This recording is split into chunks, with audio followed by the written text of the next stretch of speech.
বয়সী মানুষদেরকেই স্বাস্থ্যকর খাবার প্রতিদিনের খাদ্য তালিকায় রাখতে হবে। বাট যখনই কিছু স্পেসিফিক খাবারের কথা বলি, ফর এক্সাম্পল নাটস, সিডস, মধু, তখনই একদল মানুষ এসে আস্ক করেন যে আপু এই খাবারটা কি অবিবাহিতরা খেতে পারবে?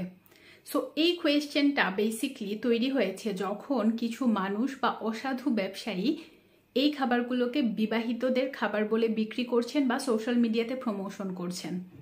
অনেক ক্ষেত্রে দেখা যায় অনেক ব্যবসায়ী, সবাই না বাট অনেকেই হচ্ছে নাটস, সিডস অ্যান্ড হানি একসাথে মিক্স করে বিভিন্ন ধরনের ক্ষতিকর উপাদান এবং যৌন উত্তেজক মেডিসিন সেটার সাথে মিশিয়ে বিক্রি করছেন এবং মানুষ সেটা বিলিভ করছে।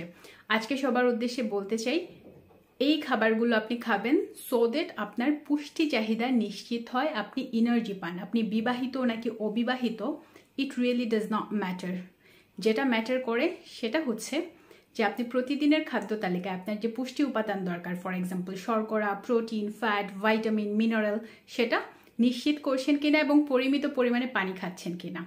এখন নাট, সিডস এই খাবারগুলোতে ভাইটামিন আছে, মিনারেল আছে, ফাইবার আছে, প্রোটিন আছে, ফ্যাট আছে, কার্ব থাকে। সো সব কিছু মিলিয়ে আপনি যখন একা থাকছেন বাট আপনার যখন রান্না করার জন্য হেল্পিং হ্যান্ড থাকছে না অথবা নিজের কষ্ট হচ্ছে, তখন আপনি এই খাবারগুলো যদি খাদ্য তালিকায় অ্যাড করেন, দেখা যাবে যে সবজি বা ফল যদি কমও খাওয়া হয়ে যায়, এই খাবারগুলো সেটা কম্পেনসেট করবে।